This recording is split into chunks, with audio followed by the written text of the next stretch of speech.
À la fin de cette vidéo, tu connaîtras exactement les 5 étapes que tu dois mettre en place pour avoir des abdos tracés cet été. Et non, ça ne se joue pas que dans l'assiette, sinon toutes les personnes qui mangent équilibré auraient des abdos. Or, ce n'est pas le cas. Il y a 5 étapes essentielles à mettre en place et c'est ce que je vais te présenter dans cette vidéo. Reste bien jusqu'à la fin de la vidéo. Si tu es un homme entre 28 et 45 ans qui veut construire un physique musclé, athlétique, esthétique pour te sentir bien dans ton corps, je te présenterai même une solution qui te permettra d'accélérer drastiquement tes résultats et de mettre en place un plan d'action qui te permettra à coup sûr d'atteindre ton objectif en 4 à 6 mois. On est parti pour cette vidéo. Quelles sont ces fameuses 5 étapes? Alors, déjà, elles ne seront pas valables si toi, tu as, je dirais, plus de 30 kilos à perdre. Pourquoi? Au moment où je tourne cette vidéo, on est en janvier. L'été, c'est, allez, disons au mois de juin, c'est dans 5 mois déjà. 5 mois, c'est assez rapide. Et si tu as une grande perte de gras à faire, une perte de gras importante, alors je te conseille pas de viser des résultats trop rapides parce que oui, c'est possible, mais je dirais de la mauvaise manière. C'est-à-dire que si tu perds beaucoup de poids très rapidement, tu risques de le reprendre, ce poids, ce fameux effet yo-yo, et donc c'est pas forcément durable, et donc c'est pas du tout ce que je conseille. Moi, ce que je conseille, bien sûr, c'est une transformation qui va tenir toute ta vie, et c'est ce que je vais te présenter dans cette vidéo. Par contre, si toi t'as moins de 30 kilos à perdre, disons même moins de 20 kilos, t'as juste un petit peu de gras en fait qui te gâche un petit peu la vie, en même temps t'aurais potentiellement besoin de gagner un peu de muscle, alors cette vidéo elle sera vraiment faite pour toi. La première étape que tu dois mettre en place, c'est de muscler tes abdos.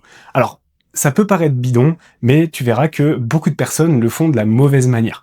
Muscler ses abdos, c'est pas juste faire des abdos au poids du corps, faire des crunchs, faire des relevés de jambes, prendre une vidéo YouTube et faire des centaines de répétitions. Ça peut marcher. Ok, ça peut marcher. Il y a des personnes qui ont des très bons abdos avec ces méthodes. C'est des personnes potentiellement qui ont des facilités génétiques à avoir des abdos, mais ça ne marche pas pour tout le monde. Pourquoi est-ce que les abdos, on les entraînerait différemment par rapport à un autre groupe musculaire? Eh ben, il n'y a pas de raison. Donc, tes abdos, tu dois les voir comme un autre muscle, tu dois les entraîner comme si tu voulais faire grossir un autre muscle. Quand tu veux faire grossir tes biceps, alors tu prends du poids, enfin tu utilises des poids, tu vas en salle de sport, tu prends des machines, des poulies, des haltères, peu importe, et tu fais des séries de 10 à 15 répétitions, t'essayes de mettre un maximum d'intensité et d'augmenter le poids de semaine en semaine pour gagner du muscle. Eh bien, tu fais exactement la même chose avec tes abdos. Donc, plutôt que de faire des centaines de répétitions au poids du corps, où les 15-20 premières répétitions, tu vas pas les sentir parce que ça devient trop facile au bout de quelques séances, quelques semaines, eh ben, utilise des machines, utilise des exercices où tu peux augmenter le poids, augmenter la difficulté. Moi, ce que je te conseille, c'est les crunch machines. Si jamais tu trouves certaines machines qui te conviennent mieux que d'autres, alors hésite pas à foncer. Et également des crunchs à la poulie haute. Pour ça, il faut que tu ailles en salle de sport. Mais ces deux exercices, ils sont redoutables pour construire des super abdos. Donc ça, c'est déjà la première chose. Ensuite, muscler tes abdos, ça suffit pas. Alors, parce que j'imagine que toi, ce que tu veux, c'est pas juste avoir les abdos tracés et autour, rien du tout. Ce que tu veux, si tu m'écoutes, si tu regardes cette vidéo, que tu regardes peut-être même souvent ma chaîne, c'est un physique que j'appelle athlétique, c'est-à-dire un physique qui est harmonieux, musclé, esthétique, dessiné, pas bodybuildé, mais quand même esthétique et bien proportionné. Pour ça, tu peux pas te contenter de juste avoir des abdos et rien autour. Donc, il va falloir que tu utilises la deuxième étape, utiliser la musculation stratégique. La musculation stratégique, si tu regardes beaucoup mes vidéos, c'est ce dont je te parle dans chaque vidéo, c'est ma manière d'aborder une transformation physique. Concrètement, c'est utiliser la musculation de façon intelligente pour construire un corps dans lequel tu te sens merveilleusement bien. Pour ça, on va se concentrer sur des groupes musculaires qui font vraiment la différence. On va essayer d'élargir ton haut du corps, ton tour d'épaule notamment, très important. Muscler ce qui se voit, ce qui fait une différence, les pectoraux, les bras. Sans oublier bien sûr les jambes, parce que l'idée c'est pas d'avoir un physique totalement disproportionné, mais la musculation stratégique c'est entraîner ses muscles dans les bonnes proportions, en fonction aussi de tes points forts, tes points faibles actuels. Peut-être qu'aujourd'hui tu as déjà des muscles qui sont en avance, alors on n'a pas besoin de les travailler autant que les autres. À l'inverse, on va s'occuper de cibler certains muscles qui vont faire une grande différence, qui sont peut-être en retard aujourd'hui, qui vont te permettre de redresser ta posture aussi. Potentiellement, si tu es un homme qui travaille longtemps assis dans tes journées, redresser ta posture, ça va être essentiel pour avoir un physique harmonieux, pour mettre en valeur tous les autres muscles, y compris tes abdos. Donc la musculation stratégique, c'est ça, c'est te muscler de manière proportionnelle, bien équilibrée, efficace, en 3 heures par semaine seulement, pas besoin de plus, mais bien sûr ça demandera d'aller à la salle de sport. Également, la musculation stratégique, c'est l'approche qui te permet de perdre du gras grâce à l'entraînement que tu vas faire en musculation.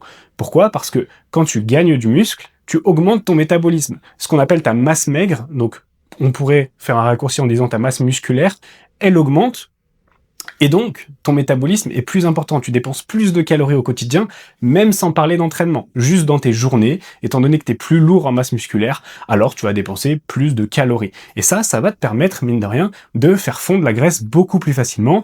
Moi, j'aime bien dire que quand tu as construit suffisamment de masse musculaire, tu es quasiment certain de ne plus jamais reprendre de gras de toute ta vie. Et c'est sur ce concept que j'ai créé ce que j'appelle la musculation stratégique, et c'est ce que j'enseigne aux hommes que j'accompagne. D'ailleurs, si tu veux en savoir plus sur cette méthode, je t'ai mis une vidéo dans la description, premier lien dans la description, je te présente en quoi consiste cette méthode, et également quels résultats tu peux espérer si jamais tu suis toi aussi cette méthode par le biais de mon accompagnement ou pas.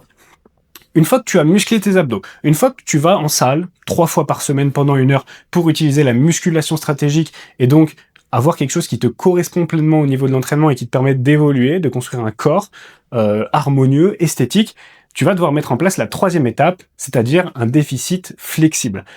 Un déficit, je parle bien sûr de déficit calorique. C'est essentiel, si aujourd'hui tu vois pas tes abdos, c'est probablement peut-être qu'ils ne sont pas assez musclés, mais surtout que tu as une couche de graisse par-dessus qu'il va falloir enlever.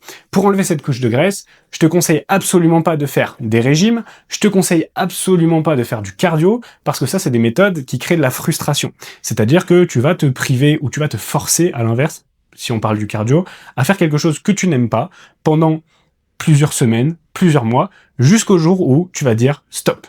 Je ne peux plus le tenir, parce que ça, tu ne peux pas le tenir toute ta vie, et à ce moment-là, le poids remonte en flèche, le taux de masse grasse remonte en flèche, et les abdos, là, on peut tirer un trait dessus.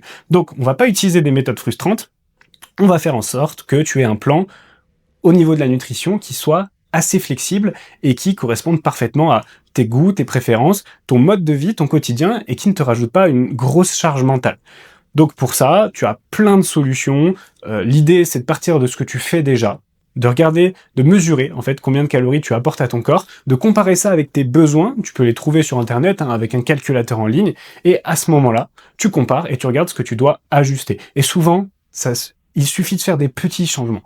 T'as pas besoin de tout révolutionner, t'as pas besoin de faire sauter un repas, t'as pas besoin de te priver de dessert. En soi, juste en faisant des petits ajustements qui font que tu gardes le plaisir de manger, tu peux totalement réduire tes apports caloriques de 200, 300, 500 kilocalories si aujourd'hui tu manges beaucoup trop par rapport à tes besoins. J'aime bien dire flexible parce que hors de question que tu manges tous les jours la même chose et que ça t'écœure, hors de question que tu te prives de tes moments en famille, tes moments sociaux, j'ai envie de te dire, avec tes amis. L'idée, c'est vraiment plutôt de les prendre en compte dans ton total de la semaine et d'équilibrer potentiellement les autres repas pour faire en sorte que, au final, sur la semaine, tu aies été en déficit calorique. Ça, c'est la 3e étape. Je vais te parler maintenant de la 4e étape qui va avec la 3e, mais qui te permet de faciliter ce déficit calorique sans forcément avoir besoin de trop réduire ta nutrition. C'est d'augmenter tes dépenses caloriques. Forcément, pour être en déficit calorique, c'est soit tu réduis tes apports, soit tu augmentes tes dépenses. Alors, tu peux réduire légèrement tes apports en ajustant 2-3 trucs dans ta nutrition, en gardant ça assez flexible, assez plaisant. Par contre, tu peux aussi augmenter tes dépenses caloriques. Et même si tu travailles beaucoup, et je te parle pas forcément de faire plus de séances à la salle. Déjà, faire tes 3 séances de musculation à la salle, ça va te permettre d'avoir une bonne dépense calorique. Mais c'est peut-être pas suffisant si tu veux perdre du gras durablement sur un bon rythme et sans devoir trop te restreindre sur la nutrition. Ce que tu peux mettre en place aussi, c'est à la fin de tes séances de musculation, faire un petit peu de marche rapide inclinée. C'est un super exercice qui te permet d'accélérer un petit peu la dépense des calories sans pour autant avoir les inconvénients du cardio. C'est-à-dire que c'est pénible, que c'est long, que c'est fatigant, que ça ouvre l'appétit, donc derrière on a encore plus faim. La marche rapide, c'est vraiment une super solution. Également, tu peux augmenter tes dépenses caloriques par quelques petites actions au quotidien qui vont rien changer à ta vie, mais qui vont faire la différence sur ton déficit, qui vont te permettre de dépenser 200, 300, 500 kilocalories en plus dans tes journées, sans changer grand-chose, sans saturer ton emploi du temps. Exemple, prendre uniquement les escaliers au lieu de l'ascenseur. Exemple, te garer un petit peu plus loin quand tu vas au travail, quand tu vas faire tes courses, je ne sais quoi. Pas prendre la première place qui est devant le bâtiment, mais te mettre un petit peu plus loin. Ça te rajoute 200, 300 pas à l'aller, 200, 300 pas au retour. Bah écoute, c'est très bien, ça fait quelques calories en plus. Également, pendant tes pauses, tu peux très bien aller marcher, aller te balader un petit peu. C'est une super solution aussi. Essayer de faire 4-5 minutes de marche toutes les heures ou toutes les 2 heures de travail pour te prendre une petite pause, au lieu de rester assis, à ce moment-là, tu te mets debout, tu te mets en mouvement. Déjà, ce sera bien pour ton dos, ce sera bien pour ton corps, pour tes muscles, mais ce sera bien aussi pour dépenser un petit peu plus de calories. Ce sont que des petits changements qui vont faire une vraie différence sur ta perte de gras, en fait, juste en modifiant quelques petits aspects de ton mode de vie sans rajouter du temps dans ton planning. Donc ça, c'est la 4e étape qui est aussi super importante. Faut que tu optimises tout ton mode de vie comme un écosystème pour te permettre de perdre du gras durablement et d'avoir tes abdos qui sont dessinés. Dernière étape, 5e étape de cette vidéo, certainement la plus oubliée, je sais que la plupart d'entre vous, vous n'y pensez pas, c'est de mesurer ta progression et d'ajuster. Ça ne sert à rien de mettre plein d'actions en place et de ne pas savoir si ça fonctionne. L'objectif de mettre des actions en place, c'est de pouvoir mesurer toutes les 2 semaines, c'est vraiment le laps de temps que je te conseille, le délai que je te conseille pour les mesures, ça te laisse le temps un petit peu d'évoluer, de mettre en place des choses et en même temps c'est pas trop long pour pas t'endormir. Toutes les 2 semaines, tu mesures tes progrès. Alors, par quoi ça se traduit, tes progrès? Ça peut être le poids sur la balance, ça peut être ton énergie au quotidien, même si c'est difficilement mesurable, ça peut être ton taux de masse grasse, c'est mesurable avec une balance, c'est mesurable à l'œil nu, quand tu te vois dans le miroir, encore faut-il être objectif, ça peut être ton tour de taille, ça peut être plein de choses que tu vas venir mesurer pour vérifier que ce que tu fais, c'est en train de fonctionner et que dans 4-5 mois, en tout cas au moment où tu vas atteindre ton objectif, il y ait de grandes chances que tu l'aies atteint parce que tu es sur la bonne voie. Si jamais ce n'est pas le cas, si jamais tu mesures et que tu n'as pas assez évolué, que tu n'as pas évolué, ou à l'inverse que tu as régressé, mais ça ne devrait pas arriver si tu mets les 4 premières étapes en place. Si jamais c'est le cas, ça veut dire que tu dois encore ajuster ton plan. Donc sur les 2 prochaines semaines, t'essayes d'ajuster un des 4 paramètres, voire plusieurs. Par exemple, le mieux, ce serait d'utiliser les paramètres 3 et 4, parce que si tu fais déjà le 1 et le 2, il n'y a pas forcément grand-chose à changer, c'est plutôt comment encore revoir ma nutrition pour réduire légèrement les calories. Moi, ce que j'aime bien dire, c'est que quand tu réduis des calories quelque part, tu rajoutes du volume d'aliments autre part. Par exemple, t'enlèves du riz, des féculents, tu rajoutes des légumes, ça te permet de aussi bien remplir ton estomac, mais pour autant d'enlever des calories. L'autre solution, ça peut être d'augmenter un peu plus tes dépenses caloriques. Comment je peux faire pour chaque jour dépenser encore 100 calories en plus par rapport aux 2 semaines dernières? Ça, tu vas trouver, il y a forcément plein de solutions. Si jamais tu veux pas le faire tout seul, je te présenterai en fin de vidéo une solution qui peut t'aider, comment je peux t'aider à le faire pour toi, dans ton quotidien.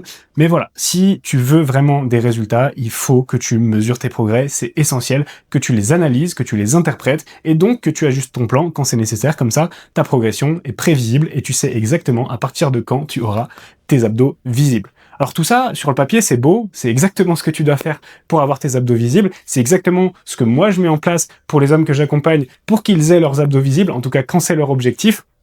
Maintenant, si toi tu veux être accompagné pour faire ça, en tout cas que potentiellement c'est quelque chose qui pourrait t'intéresser, d'avoir de l'aide pour mettre en place ce plan dans ton quotidien, pour également te muscler, pour avoir vraiment un physique athlétique, une vraie transformation physique dans les prochaines semaines, les prochains mois, alors il y a de fortes chances que je puisse t'aider. Pour ça, je te laisse regarder le lien dans la description, tu pourras postuler à mon accompagnement. Avant ça, bien sûr, tu auras une vidéo à regarder qui te permettra déjà d'en savoir plus. Comme ça, si ça te plaît, tu peux postuler directement sous la vidéo et on s'appelle pendant 15 minutes au téléphone juste pour faire connaissance et voir si, en effet, ton profil convient et si je vois déjà un plan d'action qu'on pourrait mettre en place. Et si jamais ce que tu vois dans la vidéo, ça ne te convient pas, eh ben écoute, aucun souci. Et si jamais tu as des questions spécifiques, tu peux me retrouver sur Instagram, @sportself.coaching, c'est moi qui te répondrai. N'hésite pas à y aller, à me poser toutes tes questions, à t'abonner, évidemment. Et à ce moment-là, on pourra aussi discuter de ton objectif directement sur Instagram. J'espère que cette vidéo t'a plu, et moi je te dis à la prochaine.